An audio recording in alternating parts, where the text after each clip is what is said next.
Hey friends, welcome and welcome back to my channel Smita the smile. कैसे हैं आप सब लोग? आई होप आप लोग बहुत अच्छे होंगे। और कैसी चल रही है आपकी तैयारी?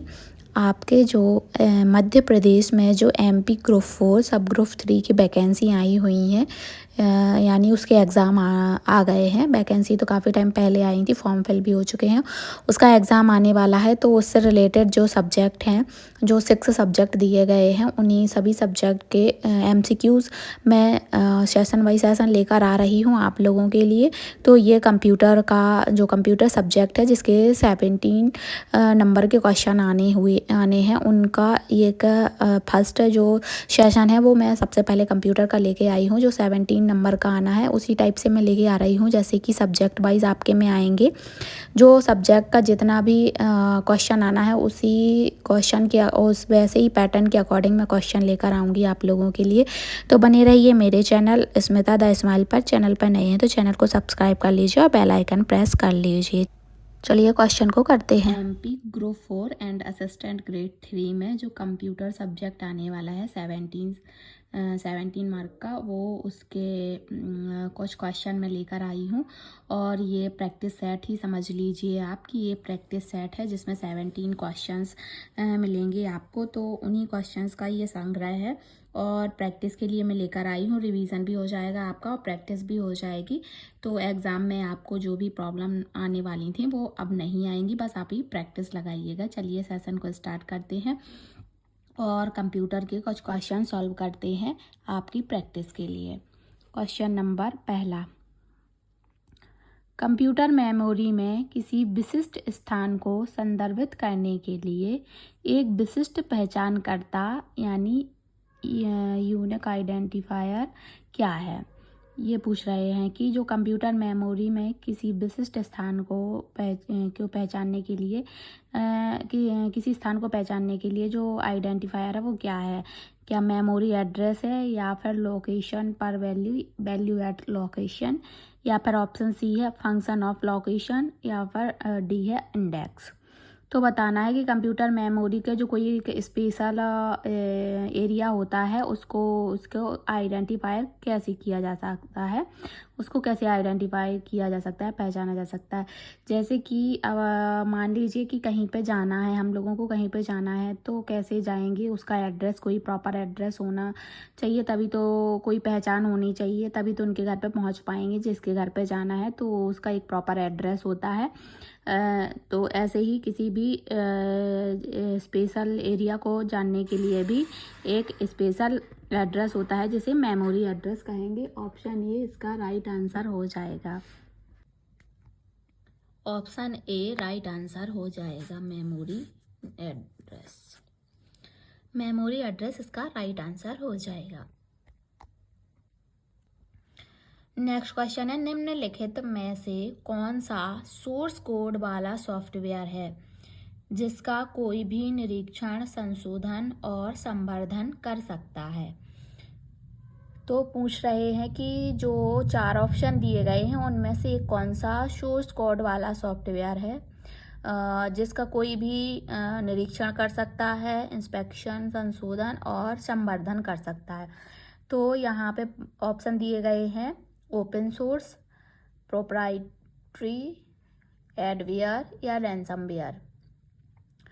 तो यहाँ पे सोर्स कोड वाला जो नेटवर्क है जिसमें कोई भी करेक्शन कर सकता है, कोई भी नई चीज़ें जोड़ सकता है और कोई भी उसमें संशोधन यानी सुधार सकता है, कुछ भी अपने अकॉर्डिंग सॉफ्टवेयर में चेंजेस कर सकता है। तो इस तरीके के जो सॉफ्टवेयर होते हैं वो ओपन सोर्स रहते हैं, जिनको सभी के लिए जो खुले हुए रहते हैं और जिसमें कोई भी किसी भी प्रकार का चेंजेस कर सकता है। तो इस तरीके से ये ओपन सोर्स सॉफ्टवेयर कहलाएंगे।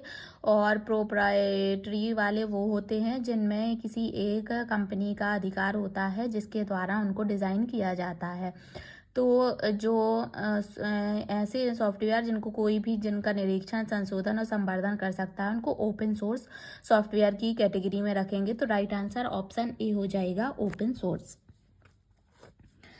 नेक्स्ट क्वेश्चन नेक्स्ट है, निम्नलिखित में से कौन सा सरल स्कैनर है जिसमें केवल कागजी दस्तावेजों को स्कैन करने की सीमा होती है? तो जो 4 ऑप्शन दिए गए हैं उनमें से कोई एक ऑप्शन, वो चारों ऑप्शन स्कैनर के दिए हुए हैं कि जो जैसे डिफरेंट वैरायटी के स्कैनर होते हैं, तो उनमें से कौन सा एक स्कैनर है जिसमें केवल कागजी दस्तावेजों यानी कि पेपर वर्क को स्कैन करने की सीमा होती है, यानी पेपर ही वो स्कैन कर सकते हैं। तो कौन सा है? सीट पैड है, या फ्लैट बेड है, या फिर हैंड हेल्ड, और या फिर हैंड डाउन। कौन सा स्कैनर है? सीट पैड स्कैनर है, या फिर फ्लैट बेड स्कैनर है, या फिर हैंड हेल्ड स्कैनर, और या फिर हैंड डाउन स्कैनर है। तो जो शीट पैड स्कैनर है उसमें पूरी की पूरी शीट को स्कैन एक साथ किया जा सकता है। जैसे कि काफ़ी सारे पेपर को एक साथ स्कैन करना है तो शीट पैड स्कैनर का यूज़ करेंगे। तो इसका राइट आंसर ऑप्शन ए हो जाएगा, शीट पैड स्कैनर। तो इसमें काफ़ी सारे जो कागज़ होते हैं एक साथ स्कैन किए जा सकते हैं। चलिए नेक्स्ट क्वेश्चन पे बढ़ते हैं।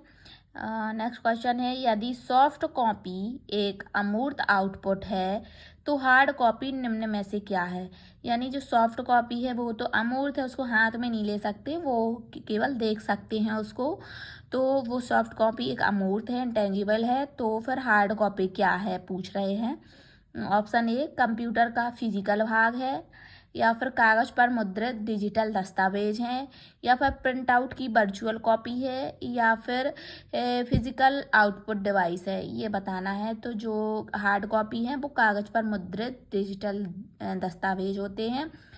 जो डिजिटल दस्तावेज होते हैं उनको कागज़ पर प्रिंट करके जब हाथ में ले लेते हैं, उन्हें छू कर देख सकते हैं उन्हें, तो वो हार्ड कॉपी में कन्वर्ट हो जाते हैं। तो इसका राइट आंसर ऑप्शन बी हो जाएगा, कागज़ पर मुद्रित डिजिटल दस्तावेज।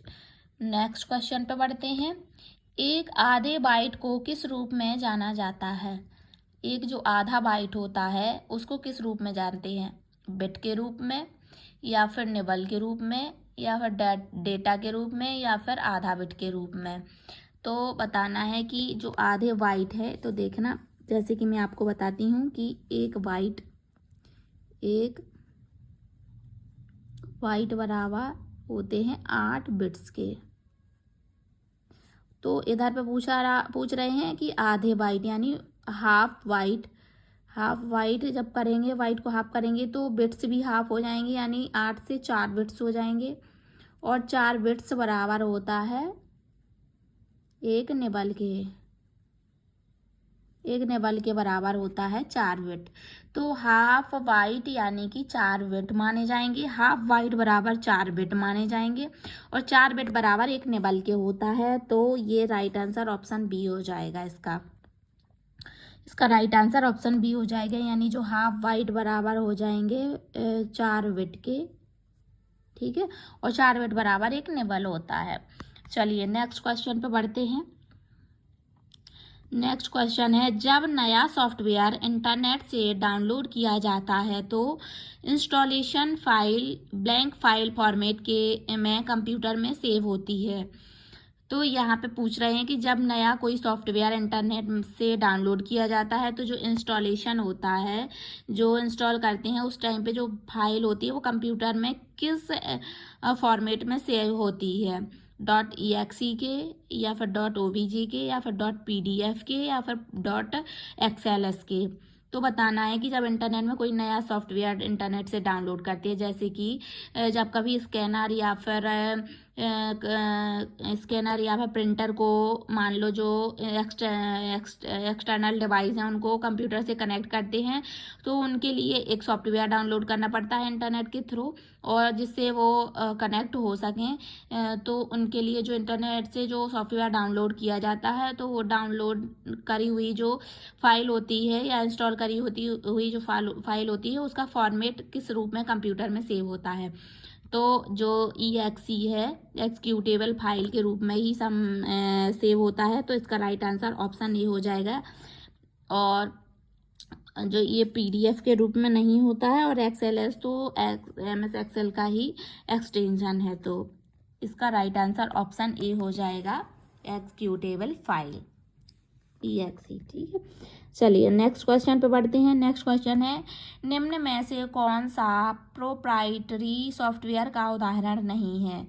तो जैसे कि मैंने अभी ऊपर जो एक क्वेश्चन आया था उसमें बताया था कि प्रोप्राइटरी का मतलब होता है कि जिस पर किसी कंपनी का अधिकार होता है, जो ओपन सोर्स नेटवर्क के अंतर्गत नहीं आते हैं, जिस पर किसी स्पेशल कंपनी का जिसके द्वारा वो बनाया गया है उसका अधिकार होता है, तो वो प्रोप्राइटरी सॉफ्टवेयर के अंतर्गत आते हैं। तो इनमें बताना है कि ये जो 4 ऑप्शन दिए गए हैं जिनमें से 3 ऑप्शन हैं वो एक प्राइवेट कंपनी के अंतर्गत आएंगे, बाकी एक है जो ओपन सोर्स सॉफ्टवेयर का एग्जाम्पल होगा, तो वो बताना है कि कौन सा ओपन सोर्स सॉफ्टवेयर का एग्जाम्पल है। यहाँ पे नहीं पूछा गया है तो नहीं को हाईलाइट कर लेते हैं कि नहीं है, यानी कि प्राइवेट नहीं है।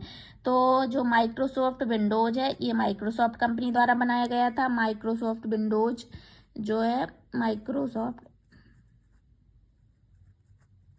माइक्रोसॉफ्ट कंपनी द्वारा ये बनाया गया था। और जो मैक ओएस है, मैक ओएस और iOS ये दोनों ना एप्पल कंपनी के द्वारा बनाए गए थे। तो ये दोनों ही इन पर प्रोप्राइटरी इनकी जो माइक्रोसॉफ्ट कंपनी की है और इस पर एप्पल की है, तो ये दोनों ही प्राइवेट कंपनियों के द्वारा बनाए गए सॉफ्टवेयर हैं। तो इनमें जो भी चेंजेस होंगे वो इन्हीं के द्वारा किए जाएंगे। और जो लिनक्स है ये ओपन सोर्स नेटवर्क है जिसको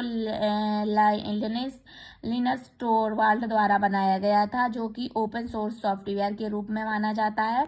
तो इसका राइट आंसर ऑप्शन डी हो जाएगा। ये ओपन सोर्स सॉफ्टवेयर है, इसमें कोई भी चेंजेस कर सकता है। चलिए नेक्स्ट क्वेश्चन पे बढ़ते हैं।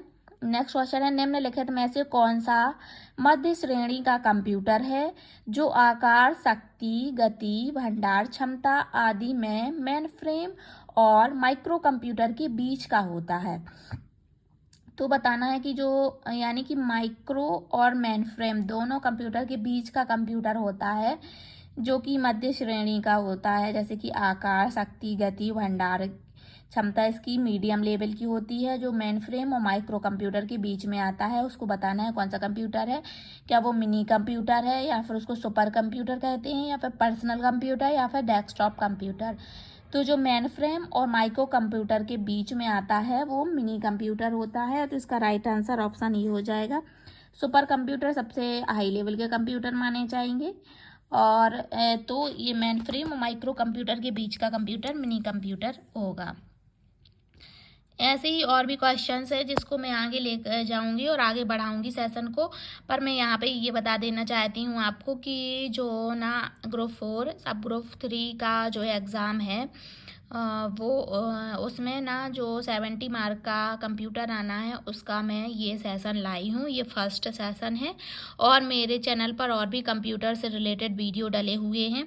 तो ऐसा नहीं है कि जो मैं इसी के नाम से लेकर आऊँगी, ग्रुप 4 के नाम से ही लेकर आऊँगी वही क्वेश्चन इसमें आएंगे। जो भी क्वेश्चन चैनल पर डले हुए हैं कंप्यूटर से रिलेटेड वो आपको सारे क्वेश्चन पढ़ने हैं, क्योंकि कंप्यूटर जब किसी भी एग्ज़ाम में आएगा वो तो सभी के लिए कोई अलग से पर्सनल क्वेश्चन नहीं बनाए जाएंगे, सारे क्वेश्चन सेम ही होते हैं। तो जो क्वेश्चन डले हुए हैं वो भी आपको देख लेना है, उनका भी वीडियो, और उनको भी आपको रिवीजन कर लेना है। आप डिटेल पढ़ते रहिए और इनके थ्रू प्रैक्टिस करते रहिए। ग्रुप 4 में 6 सब्जेक्ट दिए गए हैं, 6 सब्जेक्ट हैं, 6 सब्जेक्ट के ही पेपर सेट अलग अलग आने हैं, अलग अलग मार्क के मैंने दिया है ग्रुप 4 का एग्ज़ाम। तो मुझे पता है कि सारे क्वेश्चन मिक्स्ड नहीं आते हैं, सेपरेट पोर्शन रहता है सभी क्वेश्चंस का। तो जो क्या बोलते हैं कि जो क्वेश्चन सब्जेक्ट वाइज क्वेश्चन आएंगे सारे एक साथ ही आएंगे, जैसे कि हिंदी का पोर्शन अलग आएगा, कंप्यूटर का अलग, इंग्लिश का अलग, इस तरीके से सारे क्वेश्चंस का अलग अलग सारे सब्जेक्ट के अलग अलग पोर्शन दिए जाएंगे।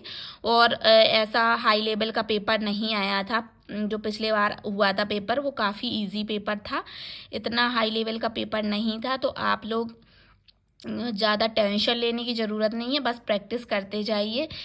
ये तो मैं मानती हूँ कि कंपटीशन बहुत ज़्यादा है, तो आपको हर तरीके से अपने को प्रिपेयर करके रखना है।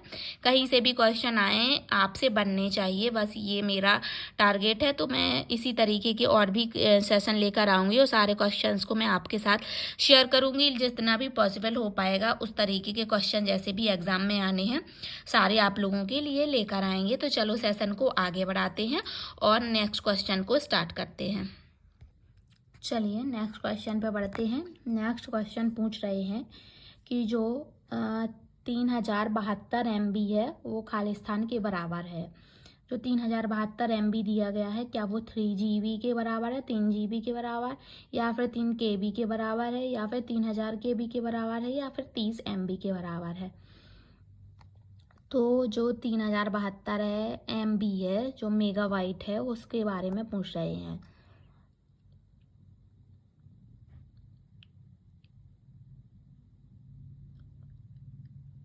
तो क्या बताते हैं कि जो 1 GB बराबर होता है 1024 MB के। ठीक है, जो 1024 MB होता है वो 1 GB के बराबर होता है। तो यहाँ पर पूछ रहा है कि 3072 यानी 3072 MB पूछ रहे हैं कितने के बराबर होगा। तो 3072 इससे जस्ट 3 गुना है, 3 गुना। तो जब 1024 में 1024 में 3 से मल्टीप्लाई करेंगे तो 3072 हो जाएगा। तो इसी तरीके का यहाँ पे भी 3 से मल्टीप्लाई करेंगे तो यानी 3 GB के बराबर हो जाएगा। ये 3072 MB 3 GB के बराबर हो जाएगा। तो इसका राइट आंसर ऑप्शन ए हो जाएगा 3 GB। जो 3072 MB है मेगाबाइट है, 3072 मेगाबाइट 3 गीगाबाइट के बराबर हो जाएगा। तो राइट आंसर ऑप्शन ए हो जाएगा। नेक्स्ट क्वेश्चन, पावर पॉइंट में प्रेजेंटेशन पेज को क्या कहा जाता है। जो पावर पॉइंट है उसमें जो प्रेजेंटेशन पेज होते हैं उनको क्या कहते हैं। Option A document, option B page, या फिर जो प्रेजेंटेशन पेज उनको सिंपल पेज ही कहते हैं, या फिर स्लाइड कहते हैं, या फिर सीट कहते हैं, ये बताना है। तो पावर पॉइंट में जो पेज होता है, जो प्रेजेंटेशन पेज होता है उनको स्लाइड बोला जाता है। तो ऑप्शन सी इसका राइट आंसर हो जाएगा। और ये डॉक्यूमेंट है, MS वर्ड में पेज को डॉक्यूमेंट बोला जाता है वर्ड में। ठीक है, और जो शीट है वो वर्कशीट बोला जाता है, वर्कशीट बोलते हैं एक्सेल में, MS एक्सेल में बोलते हैं वर्कशीट। तो राइट आंसर ऑप्शन सी हो जाएगा। चलिए नेक्स्ट क्वेश्चन पे बढ़ते हैं। माइक्रोसॉफ्ट पावर पॉइंट में स्पेल चेक करने के लिए किस संक्षिप्त कुंजी का प्रयोग किया जाता है। पूछ रहे हैं जो पावर पॉइंट है, MS पावर पॉइंट है, उसमें स्पेलिंग चेक करने के लिए जो शॉर्टकट की होती है वो क्या है। शॉर्टकट की के बारे में पूछ रहे हैं कि पावर पॉइंट में जो स्पेलिंग चेक करने के लिए शॉर्टकट की का यूज़ करते हैं वो शॉर्टकट की कौन सी है। F12 है, F7 है, या फिर F5 है, या फिर F6 है। तो जो शॉर्टकट की है स्पेलिंग चेक की वो F7 है। F7 ऑप्शन 20 का राइट आंसर हो जाएगा। और जो ये F7 स्पेलिंग चेक की शॉर्टकट की है वो केवल पावर पॉइंट के लिए नहीं है, ये माइक्रोसॉफ्ट एक्सेल और वर्ड तीनों चीज़ों के लिए सेम ही रहेगी। तो राइट आंसर ऑप्शन सी हो जाएगा। चलिए नेक्स्ट क्वेश्चन पे बढ़ते हैं। जो पावर पॉइंट हेल्प खोलने के लिए कौन सी शॉर्टकट की होती है। पावर पॉइंट में जो हेल्प होता है, हेल्प मेन्यू का यूज़ करने के लिए कौन सी शॉर्टकट की का यूज़ करेंगे। F2 का, या फिर Shift+H का, या फिर F1 का, या फिर Ctrl+H का। तो जो हेल्प है, हेल्प में ऑप्शन खोलने के लिए ऑप्शन सी यानी F1 का यूज़ करेंगे। F1 प्रेस करने से हेल्प मेन्यू ओपन हो जाएगा। और Ctrl+H का यूज़ करेंगे रिप्लेस के लिए, और Ctrl+F हो जाएगा तो फाइंड के लिए। ठीक है, तो फाइंड एंड रिप्लेस के लिए Ctrl+F एंड H हो जाएगा। और जो F1 है वो हेल्प मेन्यू खोलने के लिए हो जाएगा। चलिए नेक्स्ट क्वेश्चन पे बढ़ते हैं। नेक्स्ट क्वेश्चन क्या है। पावर पॉइंट प्रेजेंटेशन को रोकने के लिए किस की का उपयोग किया जाता है? जो पावर पॉइंट प्रेजेंटेशन चल रही होती है, जैसे पावर पॉइंट में जो प्रेजेंटेशन दी जाती है वो जब चल रही होती है तो उसको रोकने के लिए यानी बीच में ही रोकने के लिए कौन सी की का यूज़ करते हैं? एस्केप का या फिर टैब का या फिर कंट्रोल का या फिर एंटर का, तो बताना है। तो जो पावर पॉइंट प्रेजेंटेशन है उसको ही रोकने के लिए नहीं, कोई भी वीडियो चल रही हो कंप्यूटर में उसको बीच में पुश करने के लिए एस्केप की का यूज़ किया जाता है, जिसको शॉर्ट में ESC कहते हैं। इसका फुल फॉर्म एस्केप होता है और इसको शॉर्ट में ESC कहते हैं। टैब का यूज़ एक सेल से दूसरे सेल में जंप करने के लिए टैब का यूज़ करते हैं, या फिर जो कर्सर दिया हुआ होता है, जैसे कि कर्सर यहाँ पे ब्लिंक कर रहा है और लगभग 4 से 5 स्पेस आगे बढ़ाने के लिए एक साथ 4 से 5 स्पेस ना देकर टैब को बढ़ा देंगे तो एक ही बार में उतना एरिया बढ़ा देगा कर्सर। तो टैब का यूज़ इन दोनों चीज़ों में कर सकते हैं। कंट्रोल एक मॉडिफायर की है, कंट्रोल, ऑल्ट और शिफ्ट, ये तीनों ही मॉडिफायर की हैं। ये तीनों ही मॉडिफायर की के रूप में मानी जाती हैं। इनको सिंगल यूज़ इनका कोई नहीं होता है, इनको डबल कॉम्बिनेशन में यूज़ कर सकते हैं। इनको कॉम्बिनेशन में यूज़ करेंगे। और एंटर का आपको पता है कि लाइन को एंड करके न्यू लाइन स्टार्ट करने के लिए एंटर का यूज़ करते हैं। तो इसका राइट आंसर ऑप्शन ए हो जाएगा। चलिए नेक्स्ट क्वेश्चन पे बढ़ते हैं। एक हैंड आउट, यहाँ पे फ्रेंड्स हैंड आउट लिखा हुआ है, ठीक है। ये एक हैंड आउट में मुद्रित की जा सकने वाली स्लाइड की अधिकतम संख्या कितनी होती है? एक जो हैंड आउट होता है उसमें कितनी सारी स्लाइड को एक साथ प्रिंट किया जा सकता है? जैसे कि मान लीजिए ये कोई हैंड आउट बना है, इसमें कितने पेज को एक साथ प्रिंट कर सकते हैं या कितनी स्लाइड को एक साथ प्रिंट कर सकते हैं?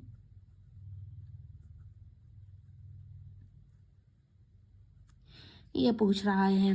तो एक हैंड आउट में कितनी स्लाइड को एक साथ मुद्रित एक अधिकतम कितनी संख्याओं को मुद्रित किया जा सकता है या प्रिंट किया जा सकता है? तो क्या 2 स्लाइड को एक साथ प्रिंट कर सकते हैं या फिर 4 को या 6 को या फिर 9 को? तो बताना है कि एक जो सिंगल हैंड आउट होता है उसमें कितनी स्लाइड को एक साथ प्रिंट कर सकते हैं। तो इसका राइट आंसर ऑप्शन डी हो जाएगा। 9 स्लाइड को एक साथ प्रिंट कर सकते हैं एक हैंड आउट में, छोटे छोटे प्रिंट के रूप में निकाल आएंगे, जैसे कि मैंने ये यहाँ पे बना के आपको दिखाया हुआ है। तो इस तरीके के प्रिंट आउट निकल कर सामने आ जाएंगे। तो राइट आंसर ऑप्शन डी हो जाएगा। चलिए नेक्स्ट क्वेश्चन पे बढ़ते हैं। डिफ़ॉल्ट रूप से MS एक्सेल वर्कबुक 2007 में कितनी वर्कशीट होती हैं? तो यहाँ पर बताना है कि जो MS एक्सेल वर्कबुक होती है 2007 के बारे में पूछ रहे हैं कि कितनी वर्कशीट होती हैं डिफ़ॉल्ट रूप से। तो क्या 1 होती है, 4 होती हैं, 2 होती हैं, 3? तो जो डिफ़ॉल्ट रूप में वर्कशीट होती हैं वो 3 होती हैं। ये था 2007 से और 2013 तक के वर्जन में। 2007 से 2013 तक के वर्जन में डिफ़ॉल्ट रूप में 3 वर्कशीट होती हैं और 2016, 2019 और यहाँ से लेकर 365 जो वर्जन अभी चल रहा है उसमें डिफ़ॉल्ट रूप से 1 वर्कशीट आती है। और इन तीनों वर्कशीटों को मिलाकर एक वर्कबुक बनती है, ठीक है। तो 2007 में पूछेगा या 2007 से 13 तक डिफ़ॉल्ट रूप में 3 वर्कशीट आती थी, जिनके नाम शीट 1, शीट 2, शीट 3 के नाम से दिया जाता था। अब वहाँ पे एक डिफ़ॉल्ट रूप में आती है, बाकी कितनी भी ऐड कर सकते हैं, जितनी चाहें उतनी ऐड कर सकते हैं। तो इसका राइट आंसर ऑप्शन डी हो जाएगा। नेक्स्ट क्वेश्चन पे बढ़ते हैं। निम्न में से कौन सा MS वर्ड 2007 में टेबल में अलाइनमेंट का ऑप्शन नहीं है? जो MS वर्ड 2007 है उसमें टेबल में जो अलाइनमेंट लगाए जाते हैं उनमें से कौन सा ऑप्शन नहीं है? यानी कुछ अलाइनमेंट दिए जाते हैं, एक जो ऐसा है जो अलाइनमेंट के रूप में नहीं आता है उसको बताना है, यानी नेगेटिव पॉइंट दिया गया है। यहाँ पे नेगेटिव को हाईलाइट कर लेते हैं। तो aligned right alignment, alignment top to left, alignment centre या फिर अलाइनमेंट अक्रॉस। तो देखिए जो अलाइनमेंट होते हैं लेफ्ट राइट सेंटर होते ही हैं, जो अलाइनमेंट अक्रॉस है इस नाम से कोई अलाइनमेंट नहीं होता है। तो राइट आंसर ऑप्शन डी हो जाएगा। लेफ्ट अलाइनमेंट इस तरीके से दिए जाते हैं, राइट इस तरीके से, सेंटर इस तरीके से दिए जाते हैं। अक्रॉस नाम से कोई अलाइनमेंट नहीं होता है। तो राइट आंसर ऑप्शन डी हो जाएगा। चलिए नेक्स्ट क्वेश्चन पे बढ़ते हैं। निम्नलिखित में से कौन सा वैध ईमेल पता नहीं है? यहाँ पे भी नेगेटिव पूछ रहे हैं। जो ईमेल एड्रेस है जो लीगल नहीं है उसके बारे में पूछ रहे हैं। वहाँ की 3 लीगल दिए हुए हैं। तो देखिए मैं पहले बता देती हूँ आपको कि ईमेल एड्रेस किस टाइप का होता है। यूज़र नेम होता है सबसे पहले, तो और फिर @ फिर होता है डोमेन नेम। ठीक है, इस तरीके का होता है। तो जो ऑप्शन ए में दिया गया 1 2 3 4 5 6 ये इधर तक यूज़र नेम हो जाएगा। @ फिर ये डोमेन नेम .com हो जाएगा। यहाँ पे @ पहले ही दिया गया है, यूज़र नेम नहीं दिया गया है। यहाँ पे ईमेल डोमेन नेम और यहाँ पर ईमेल डोमेन नेम, यानी ईमेल और डॉट में यूज़र नेम में डॉट यूज़ कर सकते हैं। तो ये भी राइट हो जाएगा, ये भी राइट हो जाएगा और ये भी राइट हो जाएगा। जो ये वाला ऑप्शन रह गया है ऑप्शन नंबर बी, इसमें यूज़र नेम का यूज़ नहीं किया गया है, इसलिए यही गलत माना जाएगा, ये वैध नहीं है। तो राइट आंसर ऑप्शन बी हो जाएगा। जो ऑप्शन बी है वो इसका राइट आंसर हो जाएगा कि एक वैध ईमेल में यानी लीगल जो होता है ईमेल, उसमें पहले यूज़र नेम रहता है और इसमें उसके बाद @ और फिर डोमेन नेम। तो यहाँ पर डायरेक्ट @ से ही स्टार्ट कर दिया गया है। तो राइट आंसर ऑप्शन बी हो जाएगा। फ्रेंड्स ये सेशन का लास्ट क्वेश्चन था। सेशन को यहीं पर समाप्त करते हैं। कैसा लगा आपको वीडियो ये ज़रूर बताइएगा, कमेंट करके बताइएगा कि आपसे कितने क्वेश्चन बने और कौन सा क्वेश्चन समझ में नहीं आया ये भी बताइएगा। ग्रुप 4 की तैयारी के लिए और भी सब्जेक्ट का सीरीज में लेकर आऊँगी आप लोगों के लिए, आपकी हेल्प के लिए। आप बढ़िया से रिविजन करिए और जो 6 सब्जेक्ट आने हैं उनमें से जो 5 सब्जेक्ट हैं जैसे कि हिंदी, इंग्लिश, मैथ, GK, तो ये चीज़ें ना इन सब का 17 मार्क का आएगा। जो इंग्लिश, कंप्यूटर, हिंदी और MPGK और मैथ, यानी ये 5 सब्जेक्ट जो इंग्लिश और कंप्यूटर, हिंदी, MPGK और मैथ सभी 17 नंबर के आएंगे और जो रीजनिंग है वो 15 नंबर की आनी है फ्रेंड्स। तो इस तरीके का आपका पेपर आना है। आपको इस सब्जेक्ट से इस एग्ज़ाम से रिलेटेड जो भी क्वेरी हो वो मेरे से आप पूछिए, मैं आपको उसका आंसर देने की कोशिश करूंगी, क्योंकि मैं ये एग्ज़ाम दे चुकी हूँ, मेरा सिलेक्शन भी हो गया था इसमें। मेरे पास आज भी इसका कॉल लेटर रखा हुआ है, अगर आप चाहें तो मैं दिखा भी सकती हूँ। और आपको जो भी इस एग्ज़ाम से रिलेटेड क्वेरी हैं वो आप मेरे से पूछिएगा कमेंट के थ्रू, मैं आपको उसका डाउट क्लियर करने की कोशिश करूँगी। इसी तरीके के और भी टॉपिक्स पर वीडियो लेकर आऊँगी आप लोगों की हेल्प के लिए। तो बने रहिए मेरे चैनल स्मिता द स्माइल पर, और चैनल पर नए हैं तो चैनल को सब्सक्राइब कर लीजिए, बेल आइकन प्रेस करना बिल्कुल भी ना भूलिए ताकि आपको नोटिफिकेशन मिल सके और आप तैयारी को और आगे बढ़ा सकें। अपने फ्रेंड्स के साथ और फैमिली के साथ ये वीडियो शेयर करिए ताकि जिन्होंने फॉर्म फिल किया हुआ है उनकी भी हेल्प हो सके। अगर वो चैनल पर नहीं जुड़े हैं तो उनको शेयर करके जोड़िए, क्योंकि आपके साथ साथ उनकी भी हेल्प हो सके, सभी का एग्ज़ाम निकल सके, सभी अपनी लाइफ में स्टेबल हो सकें, सभी एक गवर्नमेंट जॉब प्राप्त कर सकें। यही मेरी कामना है और इसी उद्देश्य से मैं आप लोगों के लिए ये सब कर रही हूँ। तो बने रहिए मेरे चैनल पर। मिलते हैं नेक्स्ट वीडियो के साथ आप लोगों से इसी टाइम पर। तो टेक केयर, बाय बाय, अपना ख्याल रखिए और अपनी तैयारी को आगे बढ़ाते रहिए। इसी तरीके की और भी वीडियो मैं लेकर आती रहूँगी। मिलते हैं नेक्स्ट वीडियो में। Bye bye, thank you for watching.